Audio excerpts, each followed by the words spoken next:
حامدا ومصليا أما بعد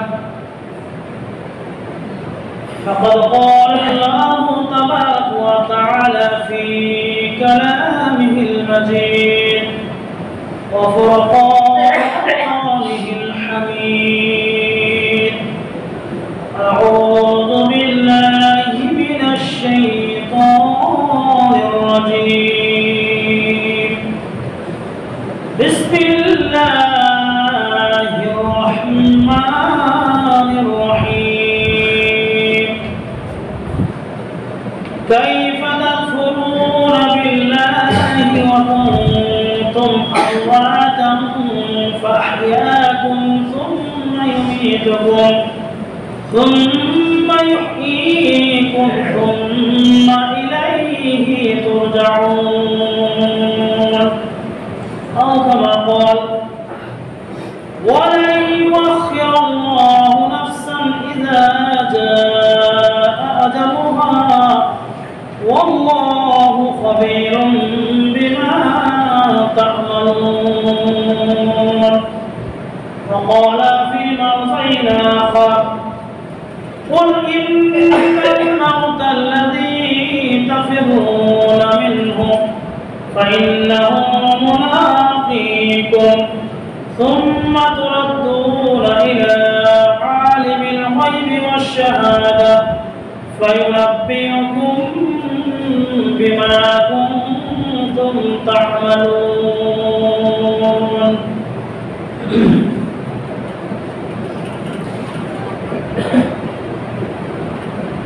উপস্থিত ব্রাদার ইসলাম তথা মুসলিম ভাতৃবৃন্দ, যাবতীয় প্রশংসা হামদ গুণগান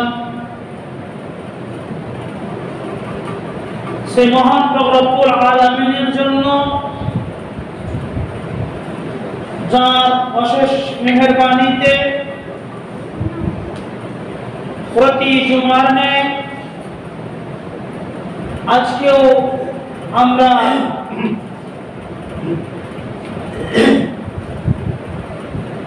জামাতের সাথে দুই রাকাত সালাত আদায় করার জন্য আসতে পেরেছি। যিনি আমাদেরকে আসার তৌফিক ইনায়েত করেছেন, সেই মহান রব্বুল আলামিনের দরবারে লাখো কোটি শুকরিয়া জ্ঞাপন করছি। সকলেই বলি আলহামদুলিল্লাহ। আল্লাহ রাব্বুল আলামিনের প্রশংসার পর দরুদ ও সালাম বর্ষিত হোক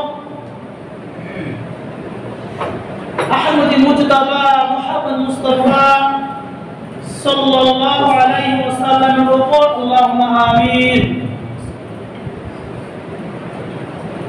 সম্মানিত উপস্থিতি, আমি আপনাদের সম্মুখে পবিত্র গ্রন্থ কালামুল্লাহ,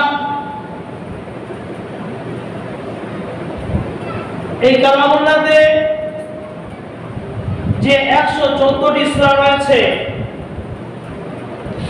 তার মধ্যে আমি 3টি সূরা থেকে 3টি আয়াত তেলাওয়াত করেছি। 2 নম্বর সূরা সূরা বাকারার 28 নম্বর আয়াত তেলাওয়াত করেছি।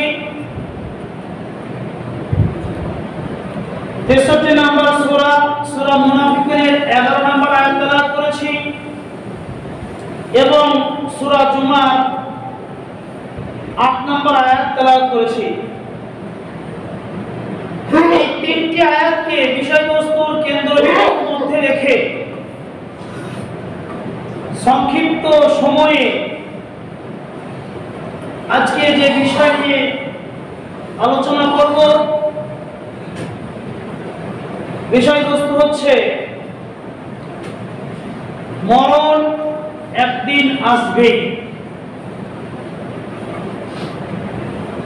সম্মানিত উপস্থিতি, আল্লাহ রাব্বুল আলামিন আমাদেরকে দুনিয়াতে পাঠিয়েছেন চিরস্থায়ী করে নয়। আজীবন যে আমরা দুনিয়াতে থাকবো, দুনিয়াতে বসবাস করব, দুনিয়াতে আমরা অমর হয়ে থেকে যাব, সেটা কিন্তু নয়। একটা সময় আল্লাহ রাব্বুল আলামিন আমাদেরকে দিয়েছেন, যে সময়টা একমাত্র আল্লাহ রাব্বুল আলামিন ভালো জানেন। একমাত্র এই সময়ের মালিক হচ্ছেন তিনি। কেননা আমি জানি না যে আমি কত বছর দুনিয়াতে বাঁচব। আব্দুর রহিম, আব্দুর রহমান, আব্দুল্লাহ, আব্দুল গফুর, আব্দুল হান্নান, আব্দুল মান্নান, কেউই জানে না যে সে দুনিয়াতে কত বছর বাঁচবে।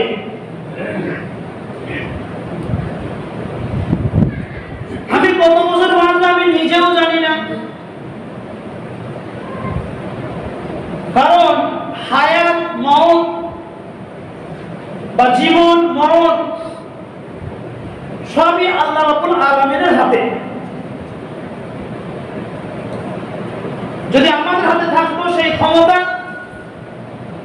যদি আমাদের হাতে থাকতো সেই হায়াত ও মওতের কাঠি, জীবন মরণের কাঠি,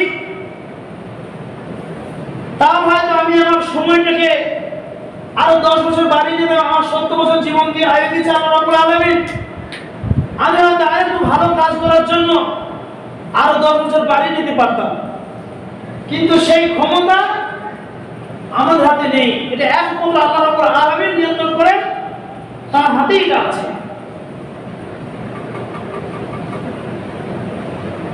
তাই মরণ কার, কখন, কোথায়, কিভাবে হবে, এ ব্যাপারে আল্লাহ রাব্বুল আলামিনই ভালো জানেন। আল্লাহ রাব্বুল আলামিন সূরা নিসার ৭৮ নম্বর আয়াতে ঘোষণা করেছেন, আইনামা তাকুনু ইউদরিকুমুল মাউত ওয়ালাউ কুনতুম ফি বুরুজিন মুশাইয়্যিদা। আল্লাহ রাব্বুল আলামিন বলেন,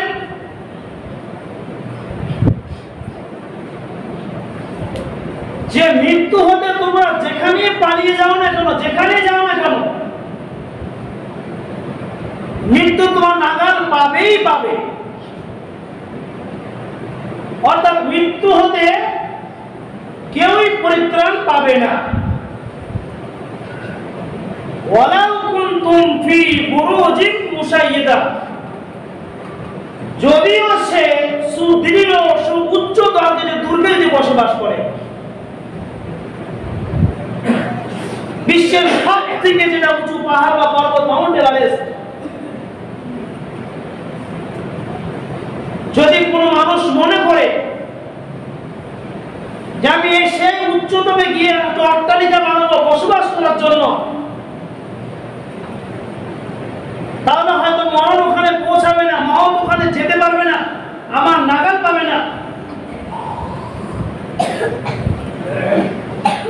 সময় হয়ে গেলে সেখানেই আপনার মৃত্যু হবে।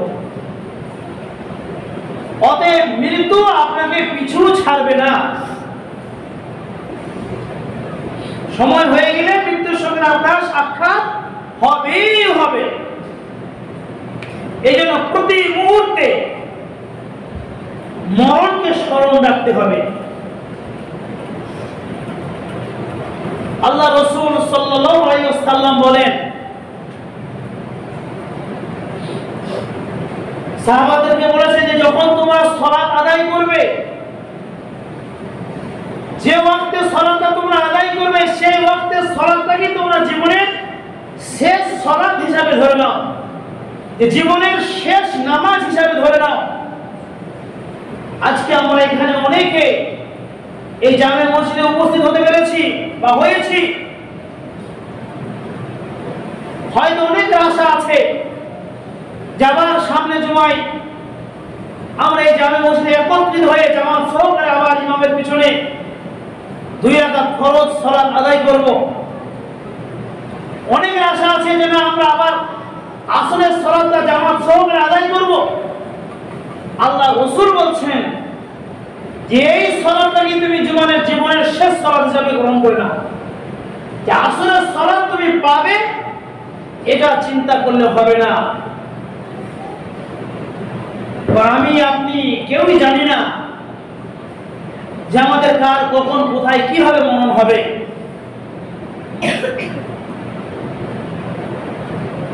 সম্মানিত উপস্থিতি, সেই মরণকে আমাদেরকে ভয় করতে হবে, সেই মরণকে আমাদের স্মরণ করতে হবে যে আমরা দুনিয়াতে চিরস্থায়ীর জন্য আসিনি, অমর হয়ে যাওয়ার জন্য আসিনি। এই ক্ষণস্থায়ী দুনিয়া, এই ফিতনাতুদ দুনিয়া, এটা হচ্ছে একটা পরীক্ষাগার। কিছুদিনের জন্য আমরা এখানে মেহমান স্বরূপ এসেছি, আল্লাহ রাব্বুল আলামিন আমাদেরকে পাঠিয়েছেন, আবার আমাদেরকে তার কাছেই ফিরে যেতে হবে, এর মধ্যে কোনো সন্দেহ নাই।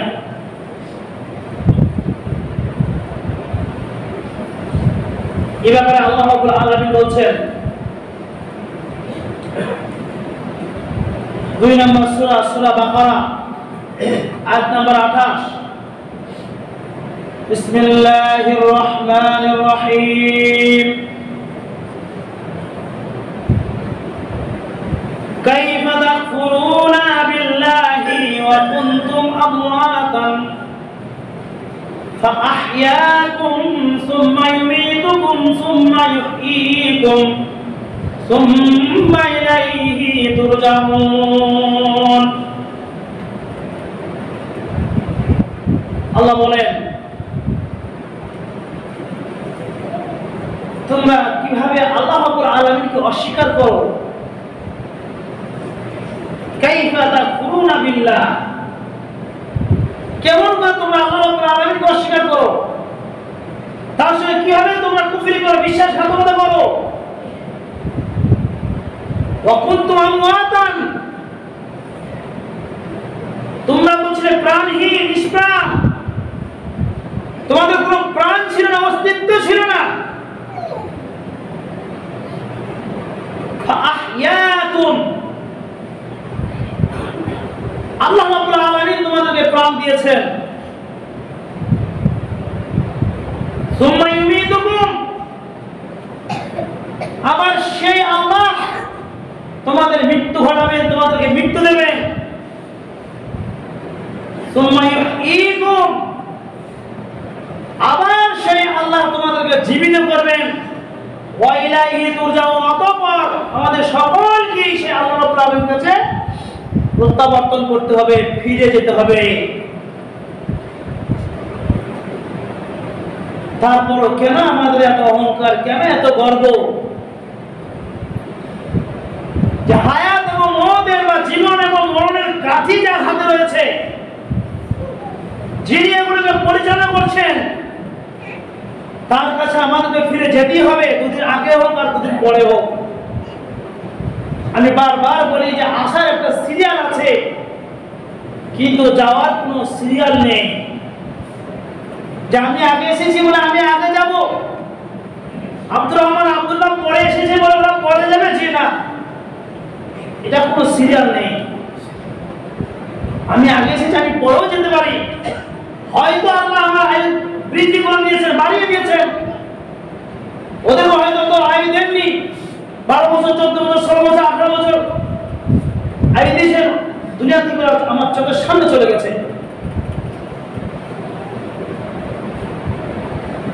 সেজন্য মরণকে আমাদেরকে প্রতিটি মুহূর্তে স্মরণ করতে হবে। আর মরণকে স্মরণ যখন মানুষের মধ্যে আসবে, তখন তার দ্বারা অশ্লীল নোংরা কাজ করা কখনোই হতে পারে না। তার মাথায় যখন এটা আসবে যে আমাদের জীবনে যা কিছু করেছি তার হিসাব আমাকে আল্লাহ রাব্বুল আলামিনের কাছে দিতে হবে। যে মৃত্যু অনিবার্য, মৃত্যু হবেই হবে, মৃত্যু আসবেই আসবে, এর মধ্যে কোনো সন্দেহ নাই, লা শাক্কা ফি। তাহলে আমরা কখনোই শরীয়ত বিরোধী কাজ করতে পারি না। আমাদের দ্বারা শরীয়ত বিরোধী কাজ হওয়া সম্ভব নয়, কিন্তু সেই মরণ থেকে আমরা একেবারেই উদাস। সম্মানিত উপস্থিতি,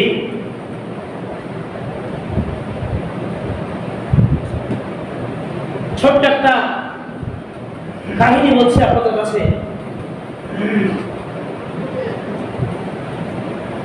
হাতেম আলী তিনি একজন পরেশগার মানুষ ছিলেন।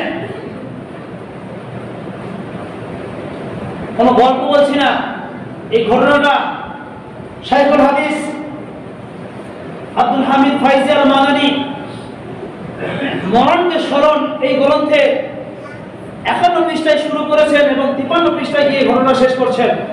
তিনি অন্য একটা গ্রন্থ থেকে নকল করেছেন। এই মরণের কথা উল্লেখ করতে গিয়ে তিনি এই ঘটনাটা নিয়ে এসেছেন মানুষকে স্মরণ করার জন্য। মানুষ যখন মরণকে ভুলে যায়, মরণের স্মরণ থেকে সে যখন ফিরে যায়, সেখান থেকে মুখ ফিরিয়ে নেয়, তখন সে কি হয়ে যায়? আর যখন মরণ তার সামনে চলে আসে, মালাকুল মউত যখন তার কাছে চলে আসে, তখন তার অবস্থাটা কি হয়, এই অবস্থাটা বোঝানোর জন্য তিনি এই গল্পটা নিয়ে এসেছেন।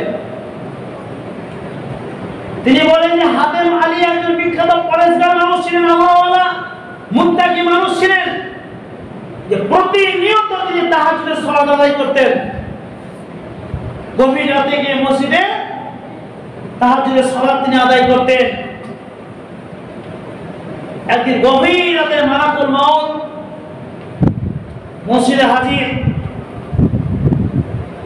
হাতেম আলীর সঙ্গে যখন মালাকুল মউতের পরিচয় হয়ে গেল, তখন হাতেম আলী বুঝলেন যে হয়তো মালাকুল মউত এসেছে আমার জান কবজ করার জন্য।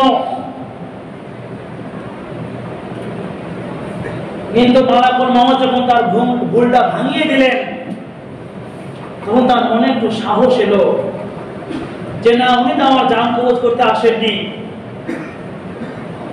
তিনি যখন এই সুযোগটা পেলেন, এই আশ্বাসটা পেলেন, তখন তিনি মালাকুল মউতকে বলেন, আচ্ছা ঠিক আছে, তুমি তো জান কবজ করো,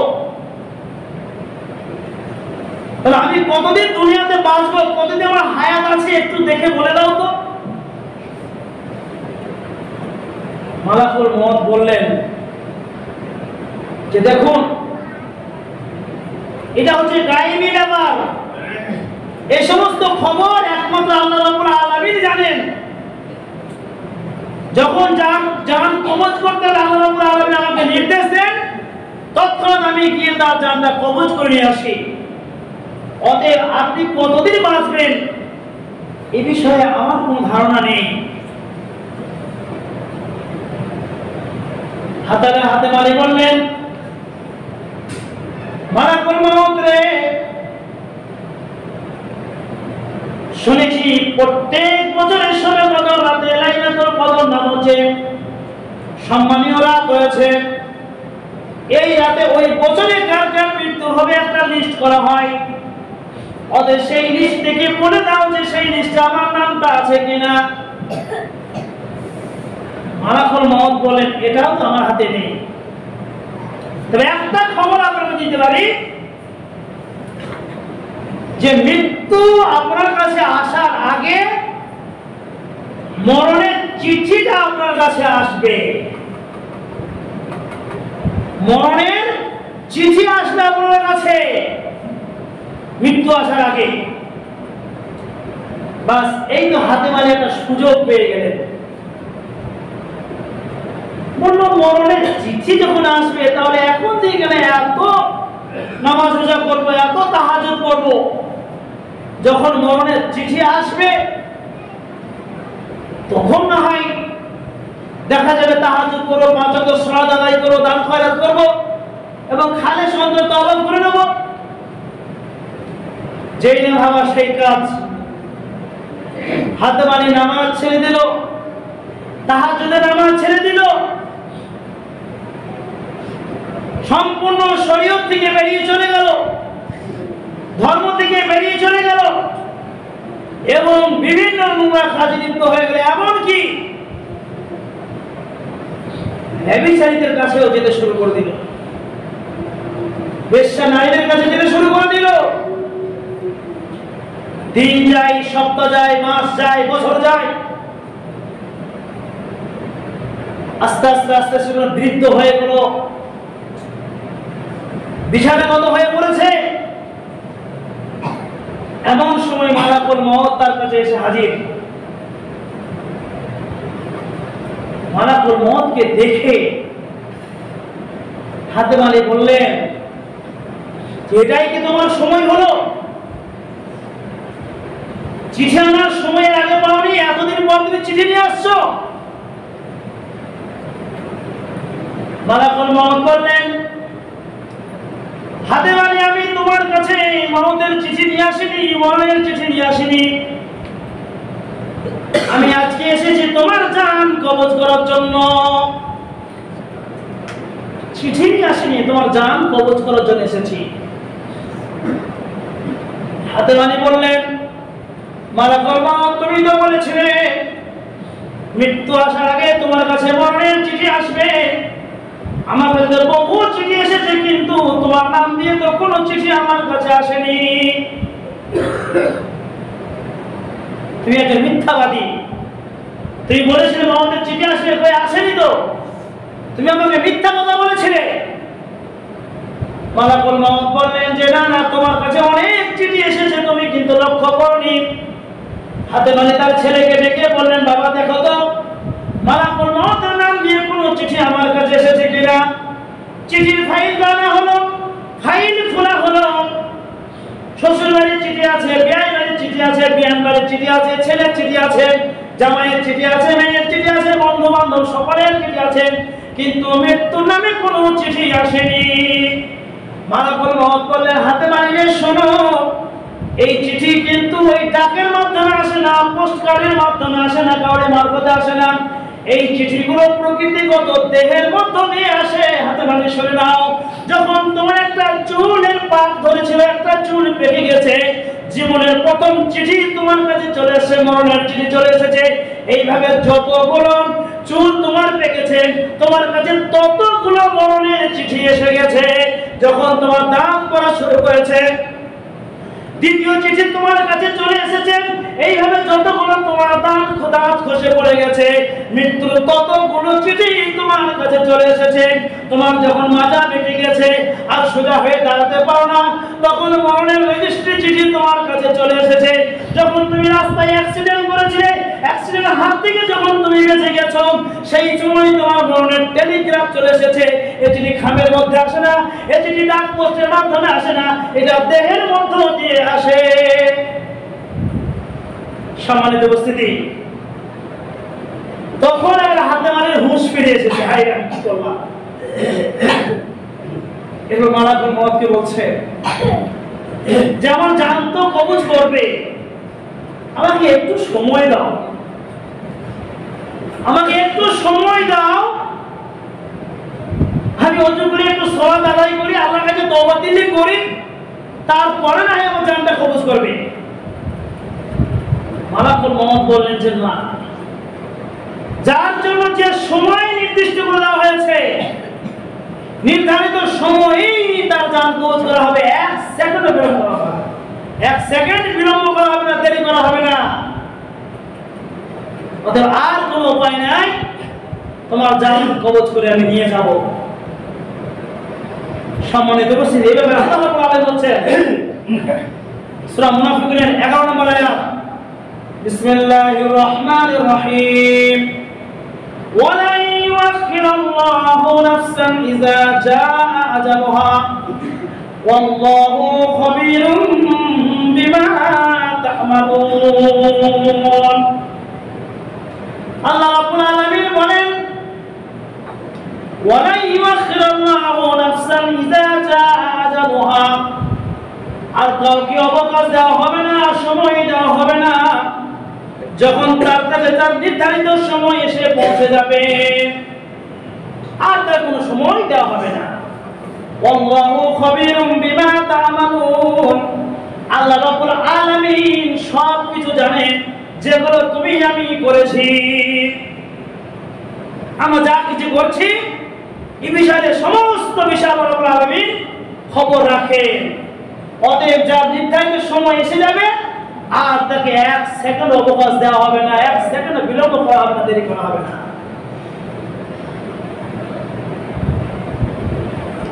কবি বলছেন, জ্বলিছে প্রদীপ জল জল করে, জ্বলিছে প্রদীপ জল জল করে, তেল আছে যতক্ষণ,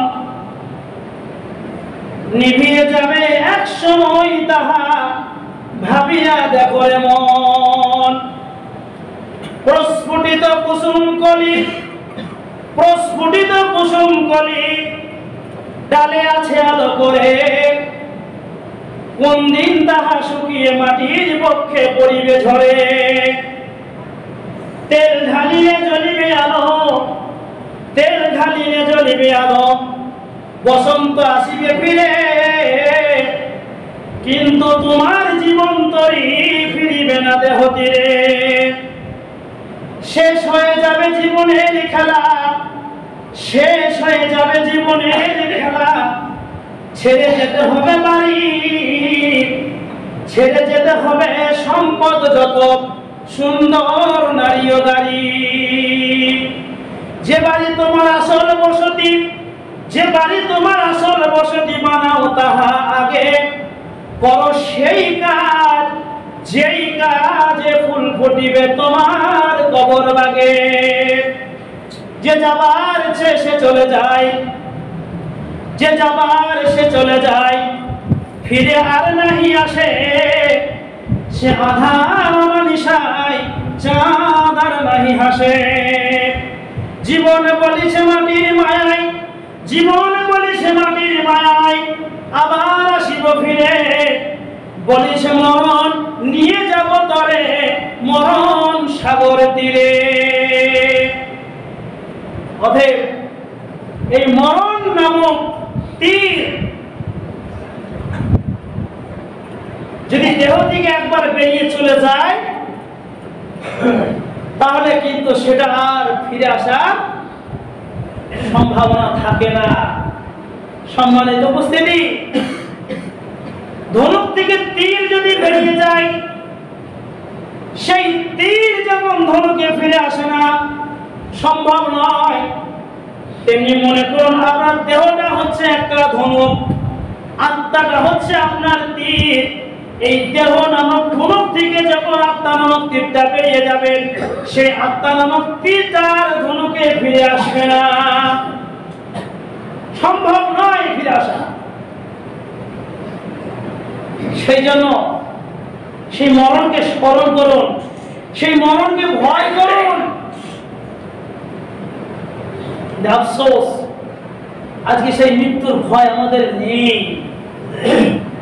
মৃত্যুকে আমরা ভয় পাই না, মরণকে আমাদের স্মরণ যে মরণ আমাদের একদিন আসবেই আসবে, এটা আমরা স্বপ্নেও কল্পনা করি না। যদি সেই ভয় আমাদের থাকতো, আর অবশ্যই আমরা 5 ওয়াক্ত সালাতের মুসল্লি হয়ে যেতাম। চোখের সামনে কত চলে যাচ্ছে, জানাজা করছি, দাফন দিচ্ছি, তারপরে আমাদের ভয় না।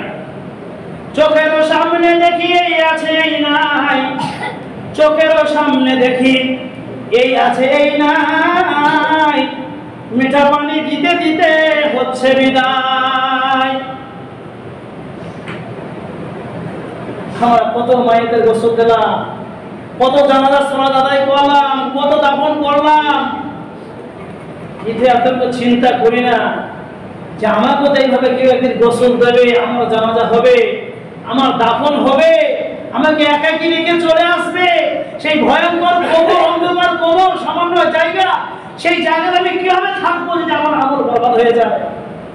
আমার আমল যদি ঠিক না থাকে, তাহলে আমার অবস্থাটা কি হবে?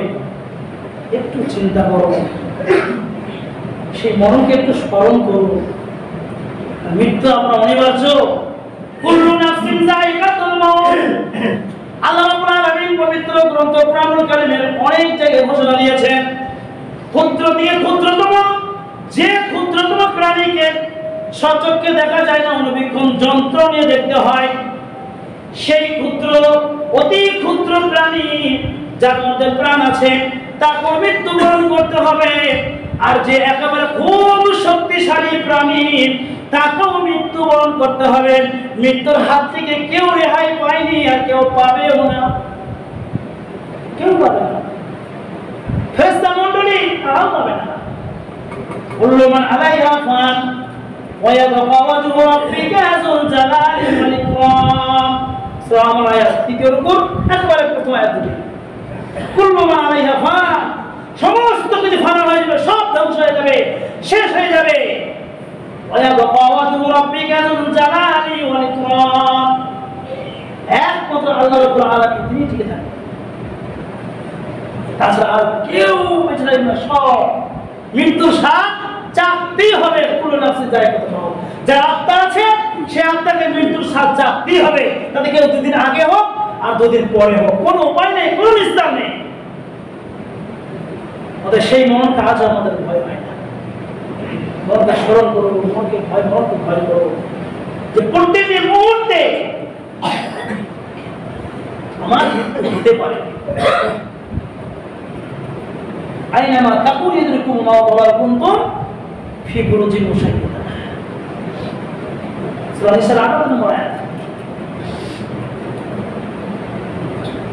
সে যেখানেই যাক না কেন, যেখানেই পালিয়ে যাক না কেন, মৃত্যু তার হবেই হবে। মৃত্যুর সঙ্গে সাক্ষাৎ হবে। সূরা জুমা 8 নম্বর আয়াত। আল্লাহ রাব্বুল আলামিন নবী মারফতে ঘোষণা দিচ্ছেন কি? قل إن الموت الذي تفرون منه فإنه ملاقيكم ثم تردون إلى عالم الغيب والشهادة فينبئكم بما كنتم تعملون। قل হে নবী, তুমি বিশ্ববাসীকে জানিয়ে দাও, জগৎবাসীকে জানিয়ে দাও, ইন্নাল মাউতা আল্লাযী তাফিরুনা মিনহু, মৃত্যু থেকে তোমরা যেখানে পালিয়ে যাও না কেন, যেখানে পালিয়ে বেড়াও না কেন, যেখানে যাও না কেন, ফাইন্নাহু মুলাকীকুম, মৃত্যুর সঙ্গে তোমার সাক্ষাৎ হবেই হবে, মধ্যে কোনো সন্দেহ নাই। কোথায় পালাবেন আপনি? আল্লাহ রাব্বুল আলামিনের জমিন থেকে আপনি কোথায় পালাবেন? আর তো কোনো দ্বিতীয় জায়গা নেই। কোথায় যাবেন আপনি? যেখানেই যাবেন, যদি মনে করেন যে না আল্লাহ রাব্বুল আলামিনের জমিনে আমি থাকবো না, তাহলে তো আমার মনে হবে না, চলে যান। আপনি কোথায় যাচ্ছেন? যেখানেই যাবে সেখানটাই হচ্ছে আল্লাহর জমিন, আল্লাহর জায়গা, আল্লাহর রাজ্য। এই জন্য মৃত্যুর সঙ্গে আপনার সাক্ষাৎ হবে। আপনি সাক্ষাৎ না করতে চাইলে কি হবে? মৃত্যু এসে আপনাকে আলিঙ্গন করবে, আপনাকে সাক্ষাৎ করবে। ফাইন্নাহু মুলাকীকুম সুম্মা তুরাদ্দুনা ইলা আলিমিল গায়বি ওয়াশ শাহাদা। আর সেই আল্লাহ রাব্বুল আলামিনের কাছে আমাদেরকে ফিরে যেতে হবে, যিনি হচ্ছেন দৃশ্য অদৃশ্য, প্রকাশ এবং গোপনীয় সমস্ত ব্যাপারে যিনি খবর রাখেন। ফায়ুনাব্বিউকুম, আর কিয়ামতের দিন তোমাকেও খবর দেওয়া হবে বিমা কুনতুম তা'মালুন, জীবনে তুমি যা কিছু করেছো, প্রকাশ্যে হোক গোপনে হোক, চলতে ফিরতে উঠতে বসতে, জীবনে যা কিছু করেছো আল্লাহ রাব্বুল আলামিন বলেন সেদিন সব কিছু তোমাকে জানিয়ে দেওয়া হবে, খবর দেওয়া হবে। ফায়ুনাব্বিউকুম বিমা কুনতুম তা'মালুন, সমস্ত বিষয়ে তোমাকে অবগত করা হবে যে তুমি এই করেছো, মৃত্যু হয়ে তুমি যে পালিয়ে গেছো, মৃত্যু হয়ে এই কাজ করেছো, এই কাজ করেছো, সমস্ত বিষয়ে সেদিন ডিটেইলস আলোচনা করা করে দেওয়া হবে। অতএব মৃত্যুর হাত থেকে পরিত্রাণ পাওয়া সম্ভব নয়, কেউ পায়নি আর কেউ পাবেও না। মুসা আলাইহিস সালামের কাছে যখন মালাকুল মউত এসে বলেছিলেন যে মুসা তোমার জান কবজ করার জন্য এসেছি, এমন একটা থাপ্পড় দিয়েছিলেন মুসা আলাইহিস সালাম, মালাকুল মউতকে যে একটা চোখ তার একদম অন্ধ হয়ে গিয়েছিল, সেই চোখ নিয়ে আল্লাহর কাছে ফিরে গিয়ে বলেছেন যে আল্লাহ, মুসাকে জান কবজের কথা বলতে আমার চোখের এই অবস্থা করেছে। আল্লাহ রাব্বুল আলামিন বলে যাও মুসার কাছে ফিরে যাও, সে কত বছর দুনিয়াতে বেঁচে থাকতে চায়, একটা গ্রামীণ বিরোধের হাত রাখতে বলো, যতগুলো লোকদের হাতের মাধ্যমে চাপা পড়বে সে তত বছর দুনিয়াতে রাজত্ব করে বেঁচে থাকবে, তারপর তাকে মৃত্যুর স্বাদ থাকতে হবে। অতএব আদম থেকে নিয়ে শেষ নবী পর্যন্ত কেউ বেঁচে নেই, সবাইকে যেতে হয়েছে, আমাদেরকেও যেতে হবে, পরবর্তী যারা আসবে তাদেরকেও যেতে হবে। অতএব মৃত্যুর হাত থেকে কেউ নিস্তার পায়নি, কিয়ামত পর্যন্ত পাবে না। সম্মানিত উপস্থিতি, সেই মরণকে স্মরণ করুন, সেই মরণকে ভয় করে, যে মরণ মৃত্যু একদিন আমার আসবেই আসবে। যদি মরণকে স্মরণ হয়, মৃত্যুকে যদি ভয় হয়, তো অবশ্যই আমার জীবনটা পরিবর্তন আসবে। কারণ আপনার উমর সম্পর্কে, আপনার এই জীবন সম্পর্কে যে আল্লাহ রাব্বুল আলামিন আপনাদের 60 বছর 70 বছর জীবন দান করেছে, এটার হিসাব দিতে হবে, এটার হিসাব দিতে হবে। যদি আল্লাহ প্রশ্ন করবেন যে বান্দা তোমাকে আমি 60 বছর জীবন দিয়েছিলাম, সেই জীবনের পাই টু পাই হিসাব আমাকে দাও, কিভাবে দেবেন হিসাবটা? যতক্ষণ না হিসাব দিতে পারছেন, ততক্ষণ পর্যন্ত আপনি আল্লাহর কাছে একটা পা নাড়াতে পারবেন না, সে ক্ষমতা আপনার থাকবে না। অতএব সাবধান হয়ে যান, সতর্ক হয়ে যান, মনকে স্মরণ করুন। আল্লাহ রাব্বুল আলামিন আমাদের সকলকে যেন এই মরণকে বেশি বেশি করে স্মরণ করার তৌফিক দান করেন, এবং কোরআন এবং সহিহ সুন্নাহ মোতাবেক, সহিহ হাদিস মোতাবেক আমরা যেন জীবন যাপন করতে পারি। আল্লাহ তুমি আমাদের সকলকে এই তৌফিক দান করো। আল্লাহ তোমার কাছে আরো দোয়া করি যে আল্লাহ তুমি আমাদের যে হায়াত দিয়েছো, জানি না কতদিন তুমি হায়াত দারাজ করেছো, আল্লাহ তুমি আমাদের ঈমানকে মজবুত করে দাও। আমরা যে 5 ওয়াক্ত জামাত সহকারে সালাত আদায় করতে পারি, সেই সালাত আদায় করে তুমি আমাদেরকে তৌফিক দান করো। শয়তানের অসৎ থেকে, বিভিন্ন রকম নোংরামি অশ্লীল কাজ থেকে আল্লাহ তুমি আমাদেরকে হেফাজত করো। পরিষ্কার একটা কথা বলে দিই, এই যে মৃত্যুর খানা ব্যাপারে এটা কিছু বুঝে আসে না, যদিও প্রত্যেক গ্রামে না হচ্ছে, যে খানা ব্যাপারে কেন নিয়ে আপনাদের মধ্যে ঝগড়া হয় কিছু বুঝতে পারেন। যে সত্যি আপনি মুসলিম বলে নিজেকে দাবি করেন, মুসলিম কথার শাব্দিক অর্থ কি জানেন? আল্লাহর কাছে আত্মসমর্পণ যে করে তাকে বলা হয় মুসলিম। তা আপনি যদি সত্যি আল্লাহর কাছে আত্মসমর্পণ করেই থাকেন, মুসলিম দাবি যদি নিজে করে থাকেন, তাহলে মৃত্যু ব্যক্তিকে কেন্দ্র করে এত কেন আপনার মধ্যে ঝামেলা হবে? আল্লাহ রাসূলের জামানায় কেউ মারা যাননি, কই একটা সাহাবাতে খানা করে মানুষদের খাইয়েছেন, এরকম কোনো হাদিস পাওয়া যায় না। যে বাড়িতে মারা যে খেয়ে গেছে, পড়োশীদের উচিত সেই বাড়িতে 3 দিন খাবার দাও। কিন্তু যারা জানাজায় শরীক হতে আসছে, 5 ওয়াক্ত নামাজ পড়ে না, শুধু জানাজায় শরীক হতে, তাদের কত ভুড়ি ভোজন করে কি আছে? হাদিসের খেলাফ, শরীয়তের খেলাফ, এর জন্য দায়ী হবেন না? এই ফুজুল খরচ এর জন্য কি আপনাকে পারমিশন দিয়েছে? শরীয়তে এর মধ্যে নেই আপনার। এগুলোতে সতর্ক হয়ে যান, এই সমস্ত কাজগুলো ফিরে আসুন, নিজেদের মধ্যে একতা বজায় রাখুন, ঐক্য বজায় রাখুন। আমাদের মধ্যে যে ঐক্য না থাকে, আজকে আমরা শেষ হয়ে যাব। একতা বজায় রাখুন, শরীয়ত যেটা আমাদের নির্দেশ দেয় আপনি সেটা করুন। যেটা থেকে বিরোধ থাকতে বলেছেন আমি বিরোধ থাকবো, তাহলে কেউ যদি জামালা করতে আসুন আসলে কি এসব হয়ে গেল?